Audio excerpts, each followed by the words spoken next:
Hi, everybody.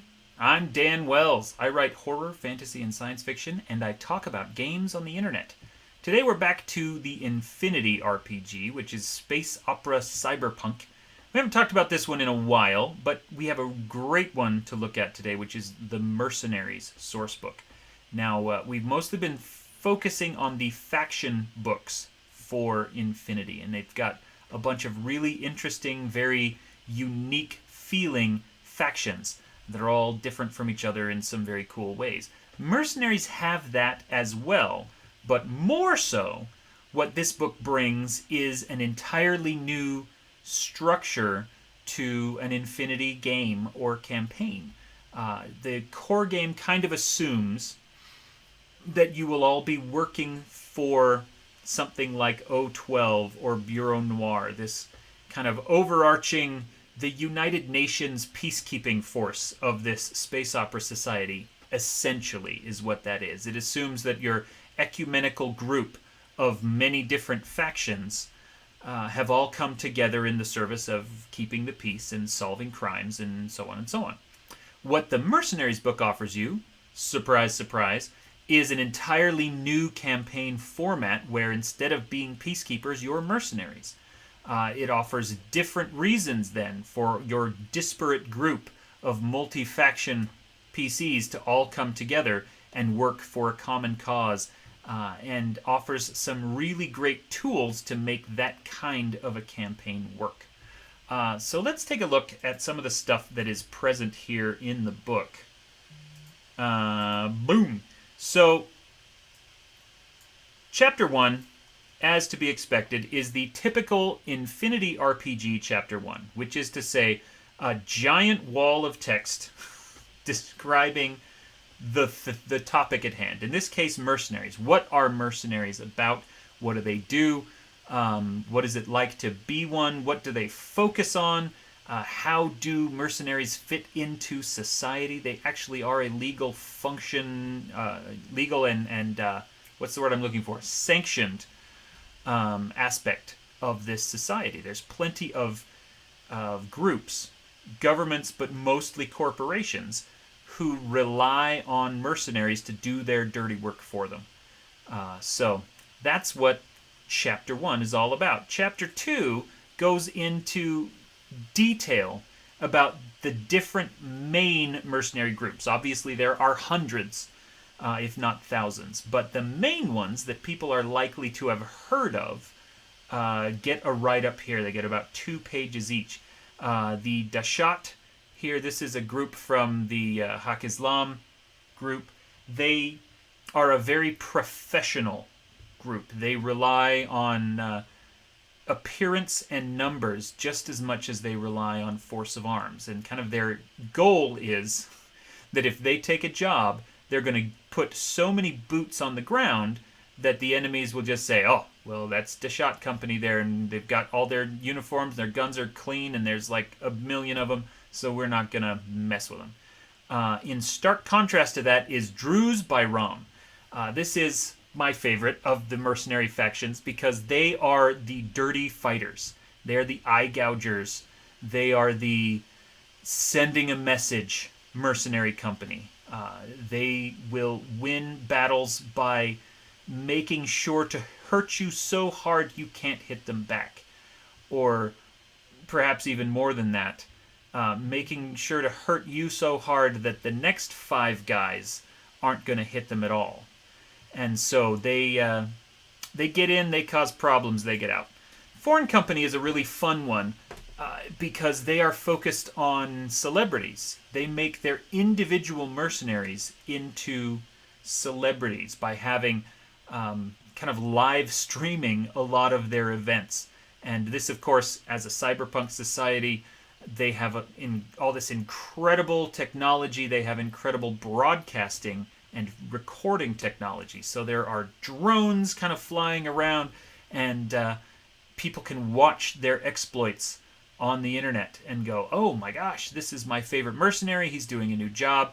I'm so excited to see this. So that then when you see them in person, you know, well, I'm not going to mess with them because I've watched that guy. You know, I've watched some of his fight scenes online, and I know that I can't take him. So it's a kind of using celebrity as a weapon, which is a really clever idea. Free Company of the Star, called Star Co. This is the largest and most famous of all the Infinity RPG companies.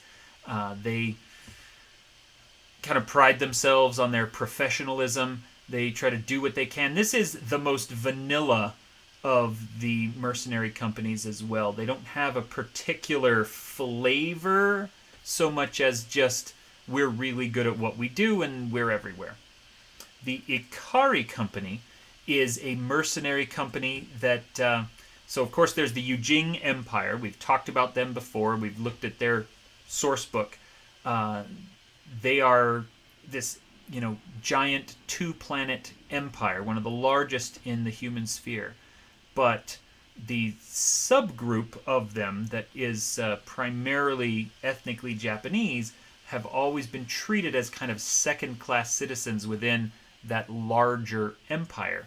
And this is a group of people who began as mercenaries, who are very good at what they do and very hard to pin down. They cover their tracks well. They've never been legally proven to have done almost any of the jobs that they've actually done.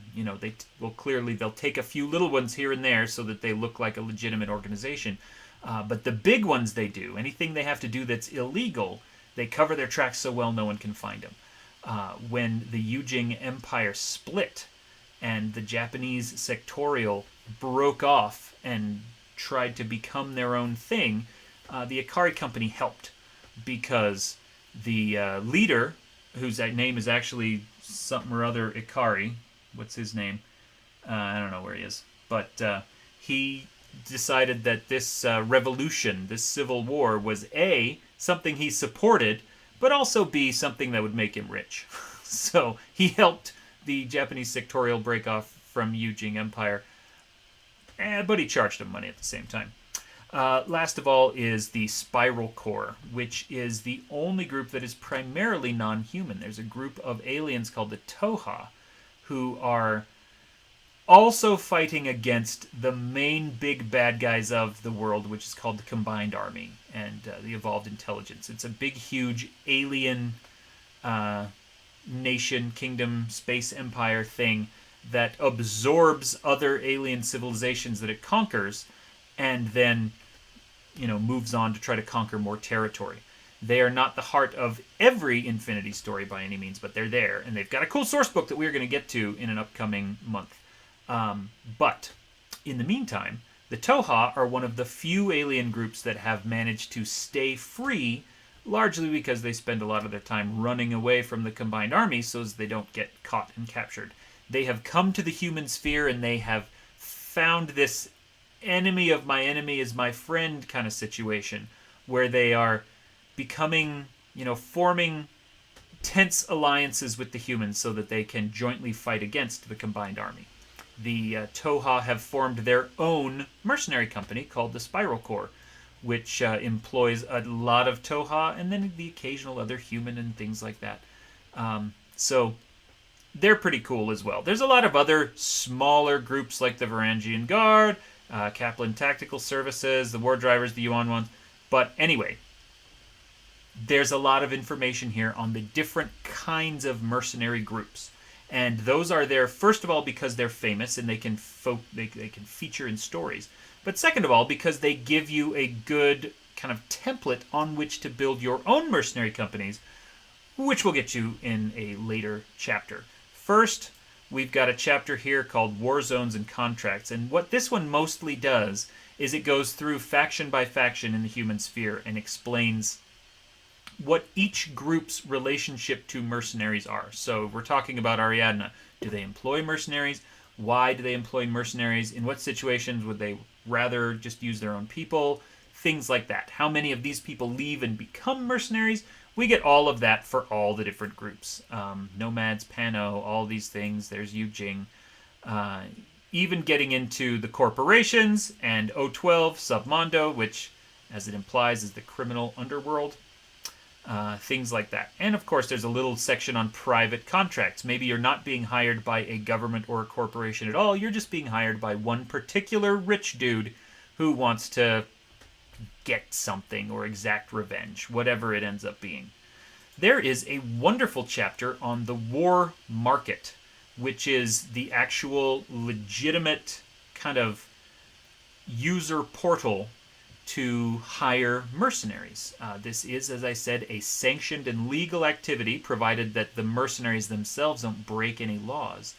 And so, in order to control this, a highly corporatized society is absolutely going to build a kind of central war market. Not everybody uses it. The nomads prefer to hire and sell their mercenary services in other ways, but everybody's got access to this war market.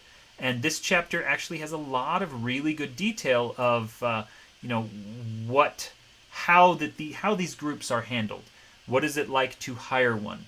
If they don't do the job that you've asked them to do, what are your recourses of dismissing them or of not paying them or of things like that?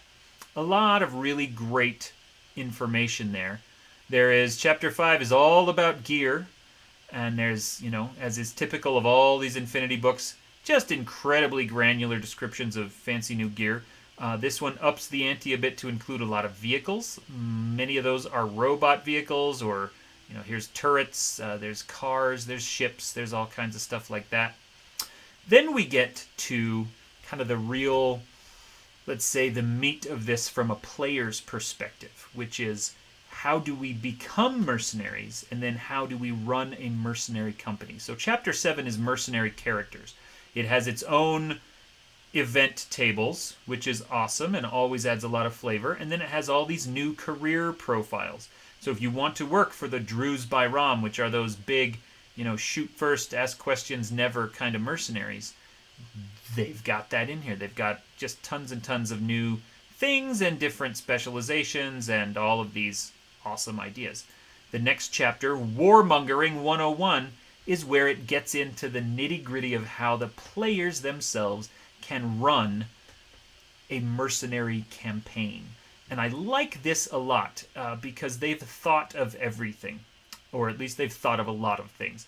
They have a whole section right here of, well, how do we control this? How do we decide who is in charge of the mercenary company? Do we want it to be an NPC, in which case the game master's just ordering us around? Do we want one of the players to be in charge, in which case, what if the other players don't want to do what that one player wants to do? Why are we going to follow her or him? And so it gives good advice on how to handle that sort of thing. And then it also has different questions here, like, well, what is the mood of your campaign? Because there's a way to do a mercenary campaign that's very lighthearted versus one where you are constantly, on the edge of poverty and bankruptcy, and so you're just scrambling for that dollar.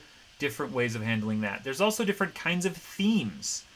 Maybe the theme of your mercenary campaign could be, we get to go out and explore things, and at the end of the day, we're not the good guys, but we get paid and we're still alive. Maybe your theme is, we have to do the dirty work other people hire us for and we don't want to. Maybe your theme is, we love this and we get to explore the world. Maybe your theme is, we are more honorable than the title mercenary would suggest, and that honor is more important to us than the money we make. There's so many different ways to build a campaign, and this talks about all of them.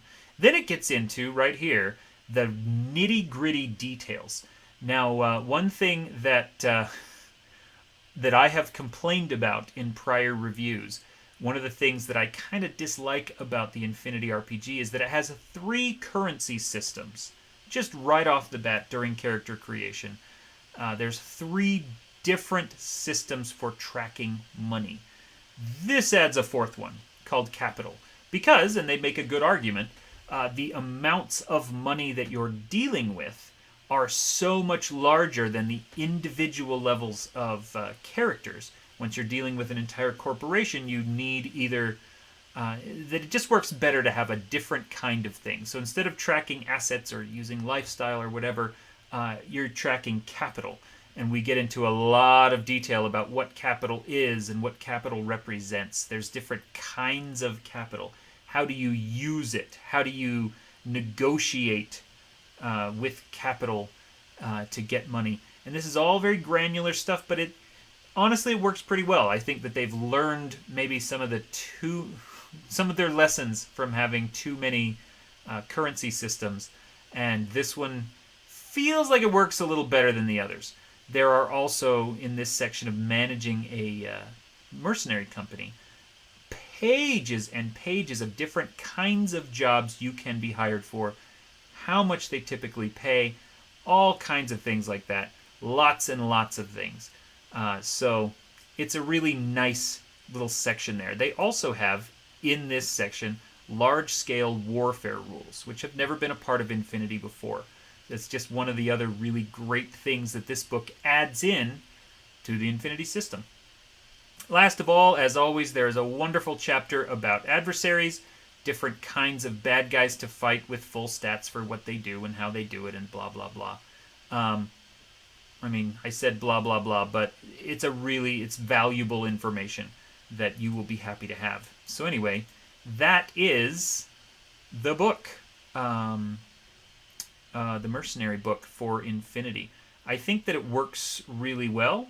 I hope that I have properly expressed the idea that this is filled not only with a bunch of really good world information and flavor information, but also some, brass tacks data about, the rules and the mechanics of what it is like to be a mercenary and how to run a mercenary company. And so you could build a whole campaign around this, or you could use this just to interact with some mercenaries. Maybe your player characters, for some reason, need to hire some. Maybe they've been hired to liaise with some that their employers have already hired. There's just lots and lots of different ways to use a book like this. But I think the core one that most people will be excited about is we get to play as mercenaries. Anyway, that's the book. Thank you so much for watching. Let me remind you very quick at the end that I am an author. I'd like you to go and check out my books. Look up Dan Wells on Amazon or just click the links down below. I'm also a professional game master, and I can run a campaign or a one-shot for you and your friends, possibly even Infinity, which is a wonderful, crunchy cyberpunk science fiction game. Anyway, thank you again for watching this video. Tell all your friends. Like and subscribe, yada, yada, yada. I am Dan Wells, and you are awesome.